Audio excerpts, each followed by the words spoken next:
तो आज हम उत्तर प्रदेश की खेतीबाड़ी की दुनिया में जरा गहराई से उतर रहे हैं। हाँ। हमारे पास कुछ बहुत ही दिलचस्प नोट्स हैं जो यूपी की खेती की आप कह सकते हैं पूरी कहानी बताते हैं। बिल्कुल। और ये कहानी सिर्फ फसलों की नहीं है। हाँ, ये करोड़ों लोगों की जिंदगी की कहानी है। असल में हमारा मकसद सिर्फ आंकड़े बताना नहीं है, बल्कि ये समझना है कि उत्तर प्रदेश की अर्थव्यवस्था और समाज की रीढ़ है क्या। और इसे भारत का अन्न का कटोरा क्यों कहते हैं? हाँ, यूं ही तो नहीं कहते। चलिए तो फिर इसी रीढ़ की हड्डी से शुरू करते हैं। पहला ही आंकड़ा मतलब काफी चौंकाने वाला है। स्रोत के मुताबिक प्रदेश की लगभग 78% आबादी 78%। हाँ, मतलब 4 में से 3 से ज्यादा लोग सीधे तौर पर खेती पर निर्भर हैं। ये कोई छोटा मोटा आंकड़ा तो है नहीं। ये सिर्फ एक संख्या नहीं है, देखिए, ये प्रदेश की सच्चाई है। इसका सीधा सा मतलब है कि खेती ही तय करती है कि यहाँ का समाज कैसे जीता है और पैसा कैसे कमाता है। कृषि में आया कोई भी छोटा बड़ा बदलाव, चाहे वो मौसम का हो या सरकारी नीति का, वो करोड़ों लोगों की थाली और तिजोरी पर सीधा असर डालता है। और अगर हम काम करने वाली आबादी की बात करें, मतलब जो कार्यशील जनसंख्या है जी, तो स्रोत बताता है कि वो करीब 59.3% है। मतलब हर 2 में से 1 से ज्यादा व्यक्ति या तो किसान हैं या खेतीहर मजदूर। और इन लोगों के पास काम करने के लिए जमीन कितनी है, ये भी दिलचस्प है। हाँ, ये भी देखिए, उत्तर प्रदेश अपनी कुल भूमि का 68% हिस्सा खेती के लिए इस्तेमाल करता है, जो अपने आप में बहुत बड़ा है। 68%। लेकिन यहाँ पर जो बात सबसे ज्यादा ध्यान खींचती है वो इसका राष्ट्रीय पैमाना है। अच्छा। पूरे भारत की कुल खेती योग्य जमीन का 20% हिस्सा वो अकेले उत्तर प्रदेश में है। एक मिनट, पूरे देश का 20%? जी हाँ, 20%। इसका मतलब तो ये हुआ कि भारत क्या खाएगा ये तय करने में उत्तर प्रदेश का बहुत बड़ा हाथ है। बिल्कुल। लेकिन यहाँ एक विरोधाभास भी है। स्रोत बताता है कि इतनी ज्यादा कृषि भूमि होने के बावजूद प्रदेश में एक किसान के पास औसतन जमीन बहुत कम है। हाँ, सिर्फ 0.73 हेक्टेयर, जबकि राष्ट्रीय औसत 1.08 हेक्टेयर है। आपने बिल्कुल सही नब्ज पकड़ी है। यही इस कहानी का सबसे जटिल हिस्सा है। कैसे? स्रोत के अनुसार प्रदेश के लगभग 80% किसान सीमांत किसान हैं। सीमांत किसान मतलब जिनके पास 1 हेक्टेयर से भी कम जमीन है। जी, और ये एक बहुत बड़ी चुनौती है। चुनौती किस तरह की? मतलब क्या कम जमीन होने से सिर्फ पैदावार कम होती है? पैदावार तो एक पहलू है, पर असर इससे कहीं ज्यादा गहरा है। सोचिए, जब आपके पास जमीन का एक छोटा सा टुकड़ा हो तो आप उस पर बड़ा ट्रैक्टर या हार्वेस्टर चलाने के बारे में सोच भी नहीं सकते। हाँ, मशीनीकरण मुश्किल हो जाता है। आपको बैंक से बड़ा कर्ज लेने में दिक्कत आती है, क्योंकि आपके पास गिरवी रखने के लिए ज्यादा जमीन नहीं है। बिल्कुल। तो एक तरफ ये छोटी जोत एक कमजोरी दिखती है, लेकिन शायद उत्तर प्रदेश की असली ताकत जमीन के आकार में नहीं, बल्कि उसकी विविधता में है। स्रोत बताता है कि प्रदेश को एक नहीं बल्कि 9 अलग-अलग कृषि जलवायु क्षेत्रों में बांटा गया है। ये तो कमाल की बात है। जी हाँ, और यही उत्तर प्रदेश की कृषि की सबसे बड़ी ताकत है। ये एक तरह का प्राकृतिक बीमा है। प्राकृतिक बीमा?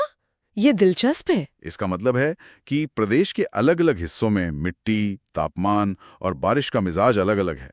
तो ये वर्गीकरण हमें वैज्ञानिक तरीके से ये समझने में मदद करता है कि कौन सी फसल कहाँ सबसे अच्छी होगी। तो ये 9 जोन असल में जमीन पर दिखते कैसे हैं? कुछ मुख्य उदाहरणों से इसे समझ सकते हैं। जरूर। इसे ऐसे समझिए, नक्शे में सबसे ऊपर नेपाल से सटा हुआ तराई क्षेत्र। हाँ, तराई क्षेत्र। जैसा कि नाम से ही जाहिर है, यहाँ नमी बहुत है, नदियां हैं, पानी भरपूर है।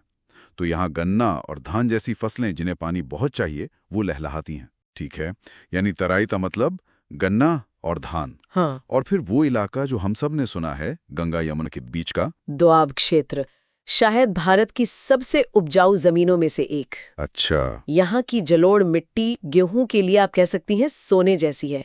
यहाँ की उत्पादकता मतलब प्रति हेक्टेयर उपज पूरे प्रदेश में सबसे ज्यादा है। और फिर अगर हम बिल्कुल दक्षिण में चलें, मध्य प्रदेश की सीमा की ओर, तो वहां आता है बुंदेलखंड का पठारी और अपेक्षाकृत सूखा क्षेत्र। जाहिर है वहां तो धान या गन्ना उगाना नामुमकिन होगा। बिल्कुल, वहां की जमीन चट्टानी है, पानी की हमेशा कमी रहती है। तो वहां के किसान क्या उगाते हैं? वो ऐसी फसलें चुनते हैं जो कम पानी में भी हो जाएं, जैसे दलहन में चना और तिलहन में सरसों। तो देखिए ये विविधता कितनी शानदार है। अगर किसी साल बुंदेलखंड में सूखा पड़ता है तो तराई और दोआब क्षेत्र की भरपूर फसल प्रदेश को संभाल सकती है। मतलब एक ही राज्य के भीतर जोखिम कम हो जाता है। सही कहा। स्रोत में 3 मुख्य फसल चक्रों का जिक्र है, रबी, खरीफ और जायद। ये तो जैसे खेती का एक पूरा कैलेंडर है। आपने सही कहा, ये कृषि का कैलेंडर ही है। सबसे पहले आती है रबी की फसल। सर्दियों वाली फसल। हाँ, ये सर्दियों की फसल है। अक्टूबर नवंबर के आसपास बोई जाती है, जब हल्की ठंड शुरू होती है, और मार्च अप्रैल में होली के समय काटी जाती है। इससे पानी कम चाहिए होता है ना? हाँ, कम तापमान और कम पानी।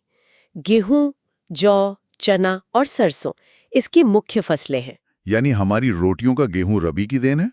और इसके बाद आता है खरीफ का मौसम, जो सीधे सीधे मॉनसून से जुड़ा है। बारिश वाला मौसम। बिल्कुल।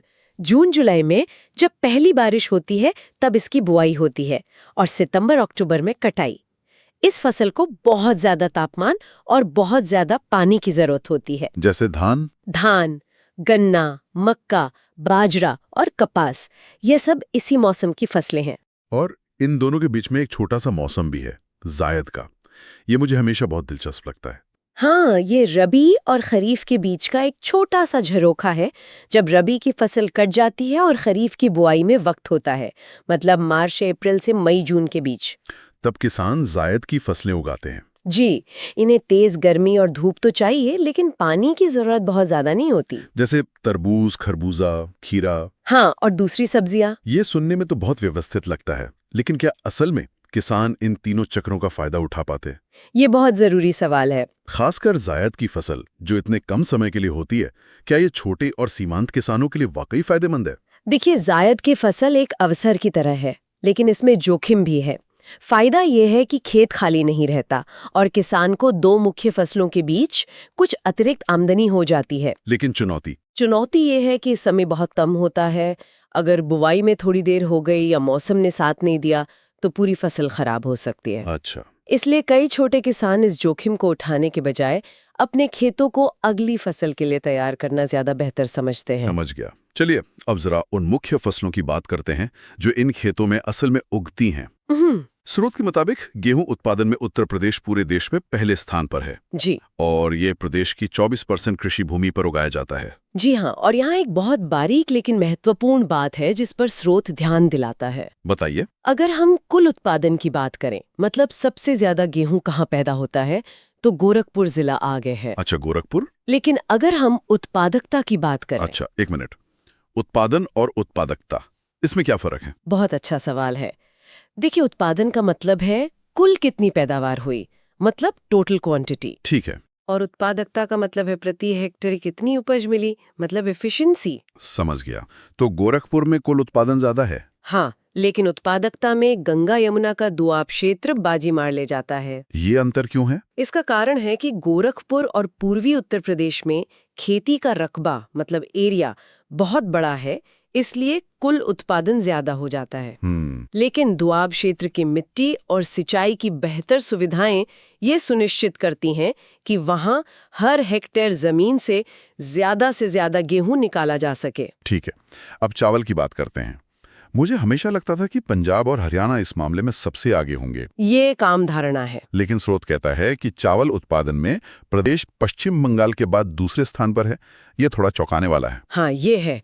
पंजाब और हरियाणा की उत्पादकता बेशक बहुत ज्यादा है, लेकिन उत्तर प्रदेश का कुल क्षेत्रफल और चावल की खेती के तहत आने वाला विशाल रकबा, जो लगभग 18% है, जी, वो उसे कुल उत्पादन में दूसरे नंबर पर ले आता है। और जैसा हमने पहले बात की, इसका मुख्य उत्पादन क्षेत्र तराई का इलाका है। पानी की कोई कमी नहीं है। बिल्कुल। शाहजहांपुर जैसे जिले चावल उत्पादन के लिए जाने जाते हैं। और फिर आती है वो फसल जिसे स्रोत में नकदी फसल कहा गया है, गन्ना। जी, गन्ना एक व्यावसायिक फसल। इसका मतलब है कि किसान इसे अपने खाने के लिए नहीं, बल्कि सीधे बेचकर पैसा कमाने के लिए उगाता है। सही कहा। और इसके उत्पादन में भी उत्तर प्रदेश देश में अव्वल है। इसीलिए इसे भारत का चीनी का कटोरा भी कहा जाता है। नकदी फसल होने का एक किसान के लिए क्या मतलब है? क्या ये गेहूं या चावल उगाने से ज्यादा फायदेमंद है? इसके दोनों पहलू हैं। अच्छा। फायदा ये है कि चीनी मिलों के रूप में इसका एक तय खरीदार होता है। आपको अपनी फसल बेचने के लिए मंडी भटकना नहीं पड़ता। लेकिन इसका दूसरा पहलू भी होगा। मतलब फसल तो नकदी है, पर पैसा हाथ में आने में काफी वक्त लग सकता है। बिल्कुल। और इसका उत्पादन भी तराई और दोआब क्षेत्रों में ही केंद्रित है। और मुजफ्फरनगर जिला तो गन्ने की राजधानी माना जाता है ना? जी बिल्कुल। और दालों और तिलहन के बारे में भी कुछ खास जानकारी है? स्रोत कहता है कि प्रदेश में सबसे ज्यादा उगाई जाने वाली दलहन फसल चना है। हाँ, और ये सीधे तौर पर बुंदेलखंड के कृषि जलवायु क्षेत्र से जुड़ा है। जैसा हमने बात की थी, वहाँ पानी कम है और चने को कम पानी ही चाहिए। जी, ये प्रकृति के साथ तालमेल बिठाकर खेती करने का एक बेहतरीन उदाहरण है। और तिलहन में सरसों? स्रोत के अनुसार सरसों उत्पादन में प्रदेश राजस्थान के बाद दूसरे नंबर पर है। अच्छा, राजस्थान के ठीक बाद? ये तो बहुतों को नहीं पता होगा। सही कहा, ज्यादातर लोग सरसों को राजस्थान से ही जोड़कर देखते हैं, लेकिन उत्तर प्रदेश भी इसका एक बहुत बड़ा उत्पादक है, खासकर आगरा और उसके आसपास के इलाकों में। जी। तो इन सब का क्या मतलब है? आज जब हम इन सारी बातों को एक साथ रखकर देखते हैं तो एक बहुत बड़ी और जटिल तस्वीर उभरती है।